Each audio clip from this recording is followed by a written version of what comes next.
Ladies and gentlemen, now that the world is opening back up, well, at least we're trying to open back up, citizens of the world are beginning to travel again. And in particular, cruises, whether it's Norwegian, Royal Caribbean International, Carnival, Princess, Holland, or Celebrity, vacations on cruise ships are more popular than ever. And on this episode, I will reveal to you the ins and outs of the cruise industry as it stands today in late 2021 and going into the year 2022. All that and more coming up next on the Fabulous Form Factor.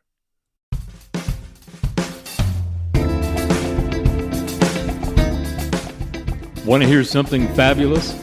Broadcast in a forum and full of facts? Well, you've come to the right place. It's the Fabulous Forum Factor podcast with all its pizzazz. And now here's your host, Mr. Kenneth Moultrie.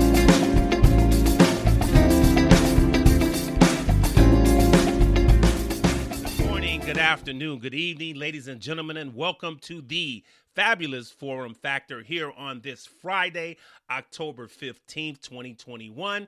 And I am your host, the fearless Mr. Kenneth Anthony Moultrie. And today, folks, I would like to bring you up to speed on the cruise industry. As I mentioned in my opening, we're trying to open back up worldwide, and cruising is even more popular. There are some reasons for that, and I will try to tackle those reasons and just give you some tips and pointers because I recently just went on a 7-day cruise. So it had been a long time since I've been on the cruise, and I've only been on 2. So I'm not the worldwide expert like some people have been on 30 or 40 cruises, but I have been on a recent cruise. So I do think that I can kind of, shed some light on what you can expect. Like I said, we are in late 2021 and what the cruise industry has for you in the year 2022. Now, for those of you who've never been on a cruise before, a lot of things matter, of course. It matters what cruise line you go on. It matters what time of year you cruise. And it matters where you go. And obviously it matters if you're talking about a 5-day cruise, 7-day cruise, or 14-day cruise. So I'm just going to kind of hover in the middle here with like a 7-day cruise because that's the cruise I just returned from. The first cruise I went on was 5 days. This was 7 days. Not too much different, but like I said, it had been a long time ago. So I am going to try to cover some of the distance, the situation. I'm going to cover the differences today. So, like I said, let's just take a standard cruise, because if you have not been on a cruise before, I would imagine, if you're a woman and your husband or boyfriend is taking you on a cruise, chances are that you are going to go on your cruise for the first time somewhere down in the Caribbean, right? You're going to be down there in the Bahamas, Jamaica, Cozumel, Honduras, all those places, Puerto Rico. That's just kind of the standard, it's kind of like the poster child for cruises, right? It's, you're sipping on a Mai Tai, you're laying on a beach, the weather is sunny, it's tropical. That's kind of what a cruise is about when you're just going on it for the first time. I recently just got off an Alaskan cruise. Alaskan cruise is for people, I believe, who've been on cruises before, and you're up there in age and you're more interested in, let's say, history and scenery and just the nuances of how nature takes its course.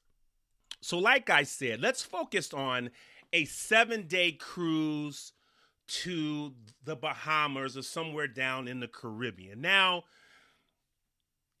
if you cheap it, now I'm going to explain what cheap it means, but if you decide you want to cheap it, you can purchase a cruise, a 7-day, 5-day, 7-day cruise on some of the most popular cruise lines for somewhere around $800 a person. Now that is not a whole lot of moolah. It's not.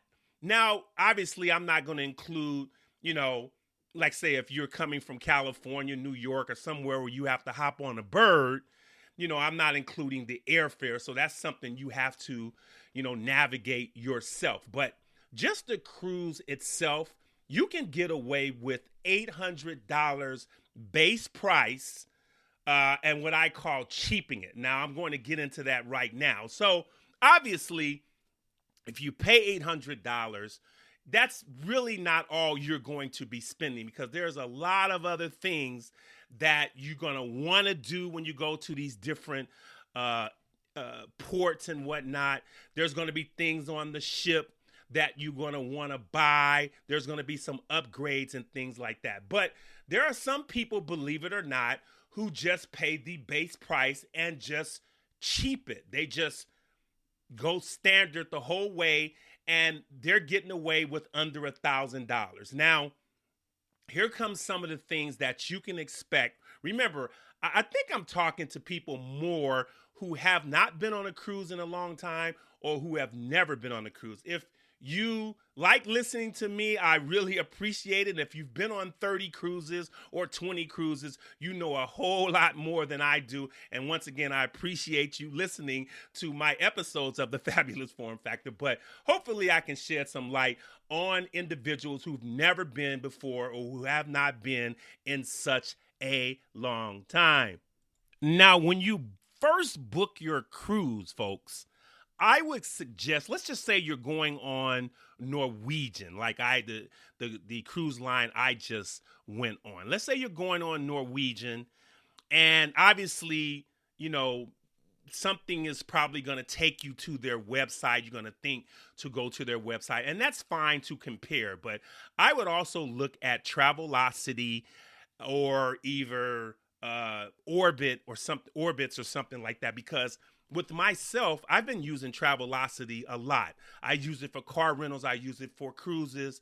I use it for hotels and whatnot. So I've earned a particular status or particular points on Travelocity. So no matter what I purchase on there, I'm getting some type of discount. So like I said, if you do not have that status or do not have that loyalty with Orbitz or Travelocity, I would say try them anyway and kind of compare the prices with going directly to the website of a Norwegian or Royal Caribbean. Now, when you get on there, you're going to actually, you're going to make sure your dates and everything like that. Now, I would suggest, now I didn't do this when I just got off my cruise, but I've been looking at other YouTube videos and listening to other podcasts, and the smart thing that what people say is to always arrive at your destination at least one day before you travel, because of flight delays, especially today. You don't want to get hung up. Most cruise ships are going to leave port somewhere between 5 or 5:30. Most of the time, they're going to be scheduled at 5 o'clock p.m. They're going to obviously sometimes they're going to be late, but, you need to be on the ship 2 to 3 hours before the scheduled departure is. So let's say if you are, going to Miami and you get on a flight from LAX at 6 in the morning and it's a 5-hour flight, you're going to be cutting it close, because 5-hour flight puts you in Miami at 2. So that's not cool, right? You're going to be cutting it close. Matter of fact, I don't think you will make it, because you're going to have to get off the You get out the airport, you're going to do this, you're going to have to do that. Plus, you have to check in. And with today, you have COVID protocols and testing a lot of times before you get on the ship. So if you're going to Miami, ladies and gentlemen, I would suggest at the very least you take a red eye. A red eye is a flight that only goes from west to east, and you take it at 11 o'clock or midnight. So instead of getting there at 2 in the afternoon, you're getting there at 7 in the morning, and it gives you a little time. Now, I would suggest, or some people suggest, that you even leave a day before that. That way, you're rested and you can get to doing what you need to do, and you're kind of allowing for the unexpected. So, myself, I was going to Seattle. Seattle from Southern California is a 2.5-hour flight. The flight left at 6 a.m.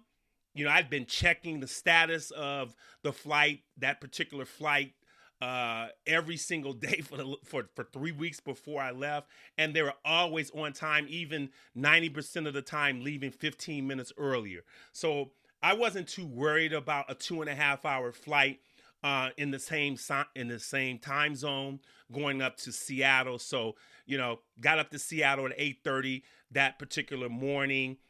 Had time to eat, do something, took a transportation to the cruise ship, got to the cruise ship at like 9:30, 10 in the morning, 7 hours before the cruise was scheduled to leave. Plenty of time. But always you want to make sure you get to your port, I would say 2 days. These days, I would say 2 days ahead of time. It also may give you a little time to see a city that you're going to. Maybe you haven't been there before, and you have an extra day to probably go around, go to a nice restaurant, or see the sights and sounds of that particular city. So that's kind of like, etched in stone with people,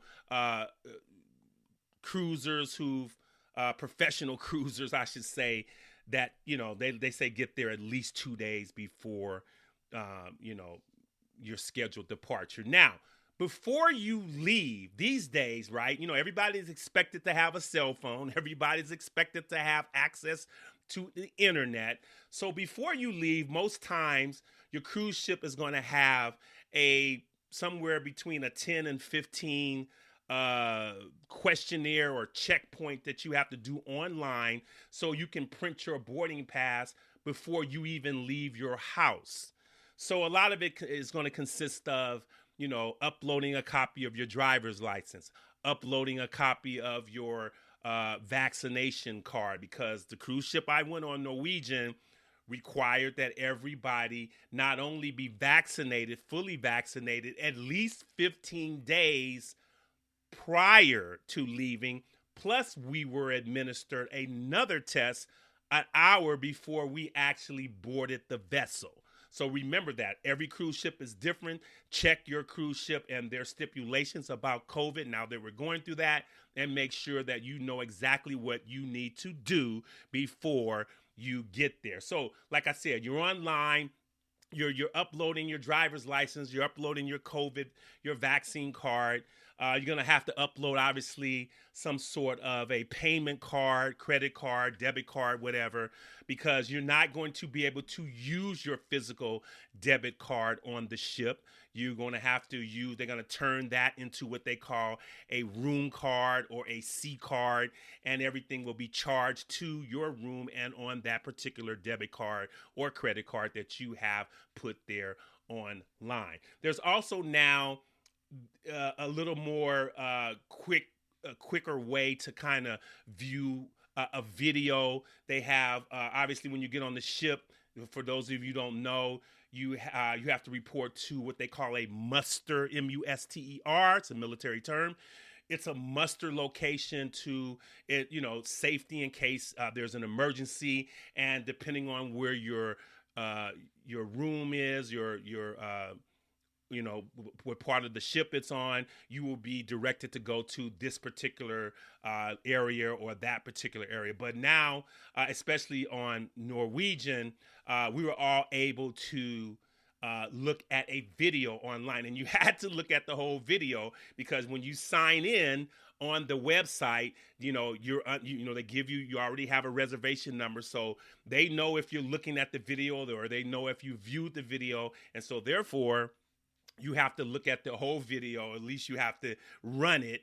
And if you don't, then that's just a red mark against you, and you're going to have to go back and look at it. So that's something else you have to do. And there's other things you have to do on this check-in. So you get all that, and you print your actual boarding pass or boarding passes, depending on how many people going with you. And now you're pretty much done with that. Now, you're talking about packing. Everyone's traveled before. I don't have to tell you how to pack. But I will tell you that on Norwegian, I was very surprised that I packed this really huge, like, I don't know how, it was like maybe 16 ounces of soap, hand soap and shower gel. And I was very surprised to see that when we all got to our cabins that there were shower gel and hand soap in dispensers, not the old cheap kind that you have in hotels that's in a little bar and is in a little piece of paper. No, I'm talking about in professional dispensers that last the whole cruise. And I'm taking 2, sometimes 3 showers a day, and I didn't even put a dent in that shower gel, or as many times as I washed my hands, I did not even put a dent in that soap dispenser. So that is a pleasant surprise. Like I said, I don't know if it's like that on Carnival or Royal Caribbean International, but it was like that on Norwegian. Now, those are 2 things I didn't have to bring, so I wasted a little space and luggage there. Now, I am going to be very careful about what I'm getting ready to tell you now, because I'm going to also try to be very, very diplomatic about it. Because I am a podcaster and I'm a very honest person, but I am just going to tell you there are some things that you can make your own decision on, and I'm just going to tell you that there are some loopholes that you can get around on. So let me start with some of the onboard expenses that are optional. We're all adults, right? We're all adults. And I am quite sure that 90% of adults at least drink a glass of wine or beer or rum or tequila or some type of adult spirit. That's how it is, right? We're adults. You're going on a cruise. You work hard. You're going on a vacation. You're going to have a drink, or you are going to want a drink. Now, on Norwegian, and like all other cruise ships, they have what they call a drink package. Now, the drink package, ladies and gentlemen, is absolutely ridiculous. It is ridiculous with a capital R and ending in a capital S. Ridiculous. The cruise package for a 7-day cruise per person is $1,000. Yeah, a 1 with a comma and 3 zeros after that comma and a little S with the 2 lines before the 1. $1,000 a person for the drink package, and I'm not through. This even gets more ridiculous with a capital R. If you are in a cabin with more than one person, doesn't matter who you're with, if you are assigned in a cabin, and most people travel to a cabin, you have to purchase 2 drink packages, whether that second person drinks or not, because they don't want you sharing. So guess what? Now you're talking about $2,000 per cabin for a 7-day cruise. Think about this. I don't think I've drunk $2,000 worth of alcohol in 20 years. I don't know, but that is absolutely ridiculous. And I'm not through. In addition to that, in addition, you only are allowed 15 drinks per 24-hour per day or a 24-hour period with that $1,000 per person drink package. So let me scratch my head on that one, right? So let me see. I'm going to pay $2,000 per cabin, $1,000 per person. Let's see.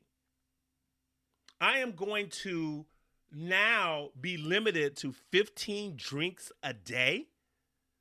And then when you get to 15 drinks, you got to wait however long to start again. Now, I don't think too many people are knocking back 15 drinks a day. Maybe some beers and mixed up with some rum and maybe some wine. But I don't think people on the ship is knocking back, 15 glasses of Hennessy or Cavassier or Remy Martin or Martell. I don't think that's happening. Although I did see one lady on the ship that she seemed like she was, let's just say, having a good time every single time I saw her. But it is a ridiculous package, but they require it. Now, here's the part I'm going to be very, very careful and very, very diplomatic about. I want you to figure this out on your own. There are ways around it.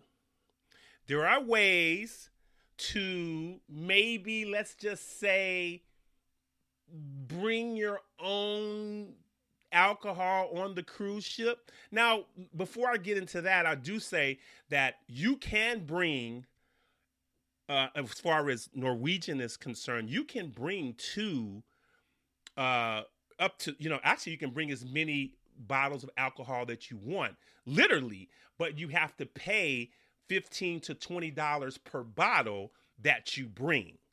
So you're going to buy your own liquor and then you have to pay $20 a bottle for what you bring. That to me, that would even be more worth it than buying the drink package. But if you go on YouTube, there are some videos that will show you some little tricks, and I'll just leave it at that, about if you want to kind of, minimize the cost and you want to have some drinks on the ship. I'll just leave it at that. So yeah, there are some things that you can do. So where am I at right now? We're on the ship, you did all your preliminary things, you got on the ship, or, you think about the alcohol package. Now, all ships have what they call a buffet, cafeteria buffet. It's pretty much open most of the day. You can eat there as many times as you want to. They have all kinds of food. As a matter of fact, I did put a video on YouTube. It's called Norwegian 7-Day Cruise to Alaska, and it's titled Under Fabulous Form Factor. So it's an hour long. I go around the cruise ship and I just kind of point out some amenities and things like that. But anyway, the main cafeteria, you can eat there as many times as you want to. You don't have to ask for any, they don't ask for any card or anything like that. Now they do have two, like on the ship that I went on, they have two upscale restaurants that are complimentary. You do have to show your card in there because they don't want you eating in there 15 times a day. So you can eat in there for breakfast. And if they do have lunch, you can eat there for lunch. Most of those two places that I'm talking about, they have breakfast and dinner only. I'm not sure about lunch. So you're going to have to lunch it most times at the buffet. But you do have to show your card, and it's just for a record. They don't charge you for anything like that. It's all in your cheap cruise fare, your cheaping it fare, your $800 that you're going to get on the cruise ship for. So then they also have upscale restaurants. So most people that goes on cruise, I ain't gonna say most, but a lot of people who go on cruise, they're celebrating a birthday, anniversary, graduation. So there's something special, there's something different about what they want to do. So even though the restaurants, which are complimentary, is really enough for you, you just kind of want to like reward yourself a little more. And most of the cruise ships have 7 or 8 specialty restaurants on there, like steakhouses, like French places, like Italian places like Benihana's. They have all these different, upscale places where a lot of times you have to pay for at least 2 of them, and that's run somewhere around $100 extra. So you get those meals, and you have to make a reservation so they don't have 2,000 people coming in at one time and whatnot. So you can also do that. So that should cover all your food thing. Plus they have different decks. Most cruise ships have somewhere between 18 to 20 decks. They're not called floors. It's not a hotel, even though it is a floating hotel. Get your nomenclature right. The left side of the ship is called the port side, the right part of the ship is called the starboard side, and the front of the ship is called the bow. So, and on the elevators, when you go from 16 to 17 to 18, they are called decks and not floors. Just want to throw that at you right then. So you got your food package, what you got your drink package. I told you all that kind of stuff. So now one of the highlights of any cruise is what a lot of people like to do is they want to get to certain ports and they go on excursions, right? They want to go scuba diving, these extra little things that these different ports have that you can do there, but you can't do in St. Louis or Chicago or San Diego. But you may go on a hang gliding ride or a zip line that's the largest in the world, like there was in Icy Strait Point, Hoona, Alaska. You can do all these different things. Now, there's 2 ways to purchase these particular excursions. One is obviously with the ship, and that's exactly what they want you to do, obviously, because there's a lot of security there, and there's also obviously the ship is getting their little portion of cut, which is just typical business. Now, if you get to a port, like a lot of times, like say for instance you want to go, let's just say you're going scuba diving or something like that. Typically when you get to port, they have their own kind of, the town has their own kind of, like, I don't want to call it bootleg, but they're just not, they're privately owned excursions, and they're a lot of times they're half the price. And excursions on cruise ships, ladies and gentlemen, are very, very expensive. Like for instance, a whale watching tour on Norwegian that lasts a scheduled 4 hours was a whopping $290. Let's just go ahead and call it $300. $300 a person for 4 hours. We went on a whale watching tour.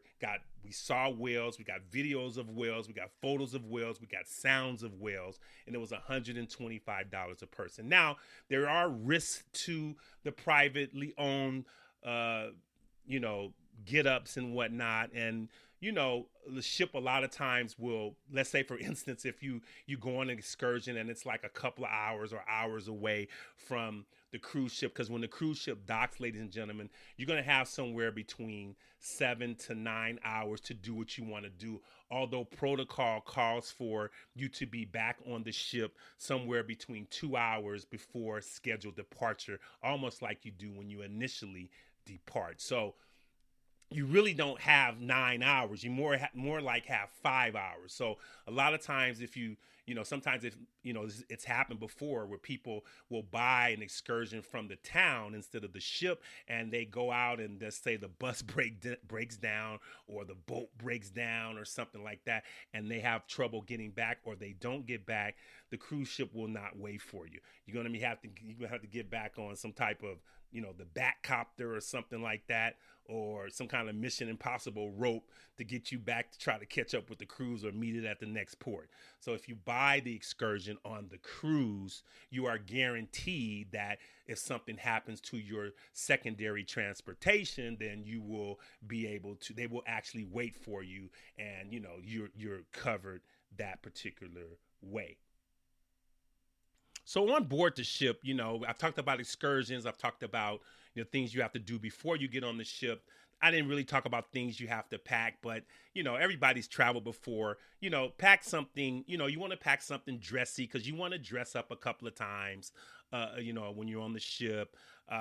Norwegian didn't require that there was a night to dress up and to take a photo with the captain. Although when I went on Royal Caribbean International 15 years ago, they had a night to where you dressed up, you took a picture with the captain, he came to your table, said a few words and whatnot. And I thought that was pretty cool. But Norwegian was not like that. They're pretty much like, you do you, boo, right? You do your thing, and we just gonna leave you alone. So like I say, you do still want to, dress up because, there's some comedy shows you want to go to or some kind of theater show you want to go to. You want to dress up at dinner at least twice, especially if you buy that 2-night dinner package, right? And then you want to wear a lot of comfortable clothes and warm clothes depending on where you go.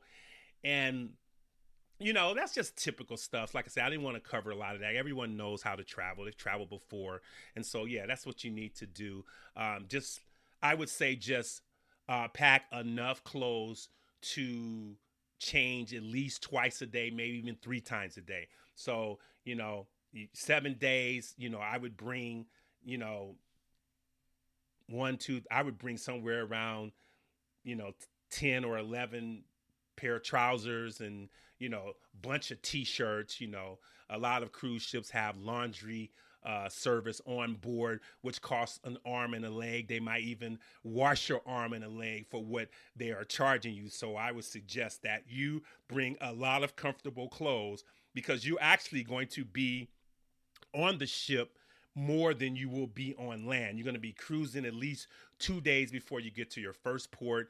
And then once you get to that port, you're going to cruise another day before you get to that port and another day before you get to that port. And then a lot of times 2 days cruising on sea to get back to your return location. So remember that. Pack a lot of clothes. It's not like the airlines. I don't think there's a weight requirement on the bag, although it may hurt you when you get on the air, onto your flight. But look, you want to be comfortable. You want to have a lot of clothes. And so I would say bring a lot of clothes. So on the ship, like I said, there's a whole lot of things to do. There's, shows, comedy shows, there's contests, trivia contests, there's dance contests. So you're going to spend a lot of time, most times, just casually walking around, sitting down in theaters and whatnot. So that's something that you can also plan for. So other things on the ship, ladies and gentlemen, that you are going to have to endure is just going to be a barrage of sales pitches, right? Whether you go to a spa or whether you walk around the ship, there are going to be extra upgrades, upsells that just going to be staring you straight in the eye. Like, for instance, when you first get on the cruise ship, they're going to take a photo of you and your party, right? It's going to be a nice photo done by professionals and whatnot. And they're going to ask your room number so they can, put the photo, just like you do if you go to an amusement park. They're going to put your photo on a screen and it's going to look very nice. And they're going to offer you a package because understand this, and I understand this better than most people. When you have an industry such as the cruise industry, or let's say, for instance, something I do know a whole lot about is that's the car rental industry, like Hertz and Avis and National and whatnot. If they just rent you a car, they're not making any revenue on the base price of a car rental.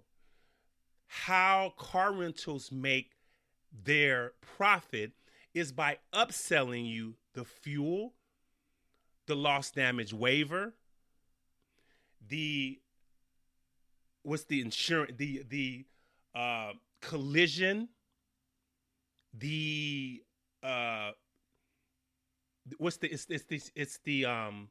liability. That's what I'm missing. The liability, and they have some other things. This is how they make their money, not by just renting you a car for $29.99 a day. It was the same as the cruise ship. They're going to upsell you every chance they get because, like I mentioned before, $800 base price. You want a balcony or you want a upgraded cabin. Obviously, it's going to cost you more, but like I say, a lot of people cheap it, right? They're not making any money. They got all the food they have on there. They have to pay the crew, the electricity, the power, everything. They're not making anything off $800 a person. So you're going to just have to endure that everywhere you go, there's going to be a lot of upsells. And one thing I did fail to mention, if this is for first-time cruisers, that there is a gratuity charge added to every single thing you do there that you have to pay extra for. What I mean by that is the tip, because there's too many cheap people that used to travel back in the day, and you get this great service on these cruise lines, and when they expect a tip, they either get nothing or they get $1.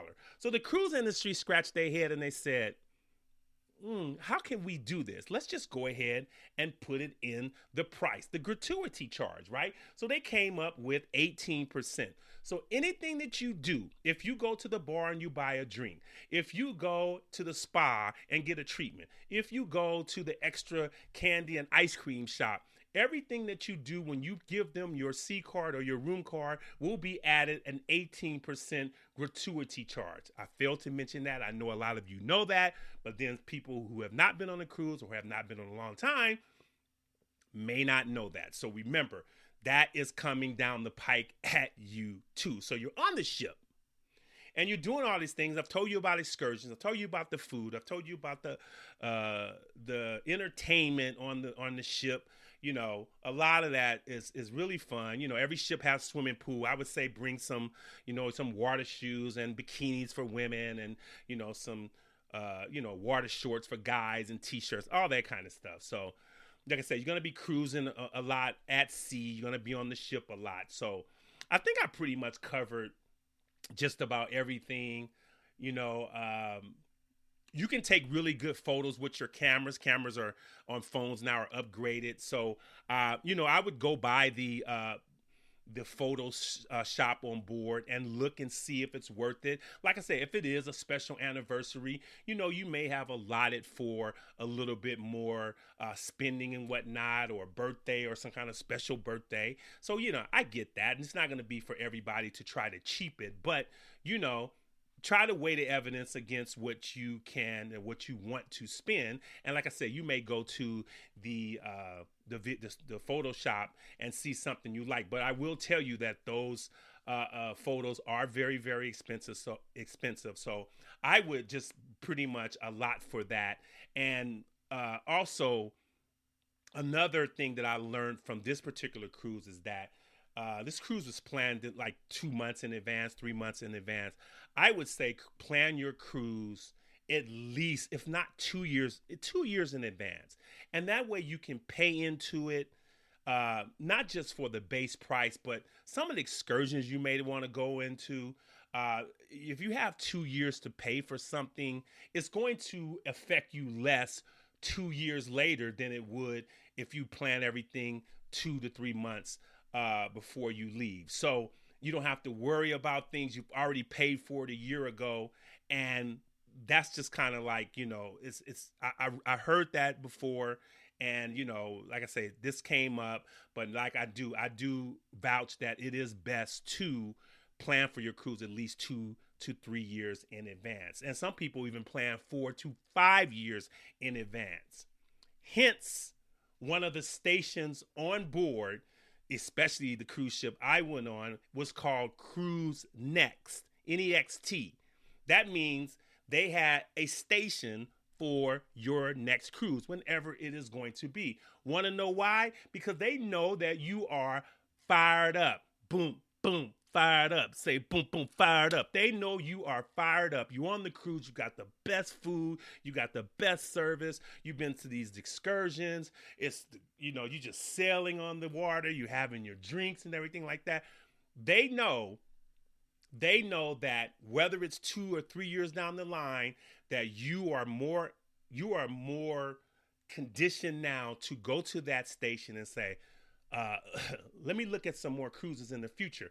And on top of that, they offer at least a 30% discount if you buy a future cruise. And you don't have to pay for it all at once. You can pay, I think it's $1,000 down or $500 down is the cheapest.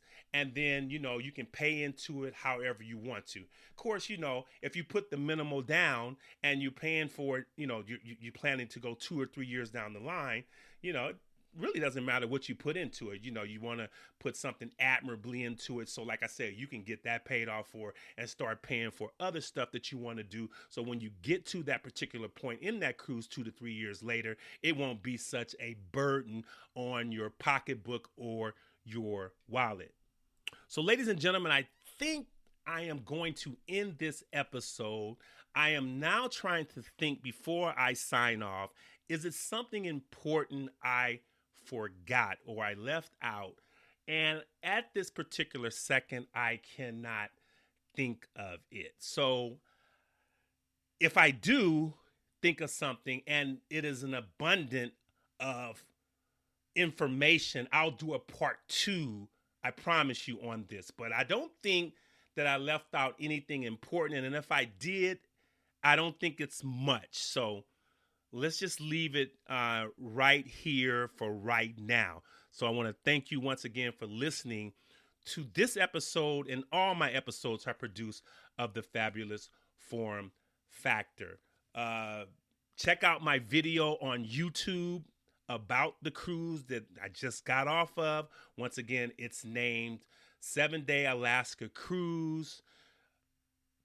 And then I put the points we went to, which is Icy Strait Point and Juneau and Ketchikan, which you shouldn't have to put all that information is. You'll just see the tag Fabulous Forum Factor, and you'll see my handsome face on there, and then you will know and have no doubt it is me. So once again, take care. Thank you for listening, and I'll see you again on another episode of the Fabulous Forum Factor. Bye.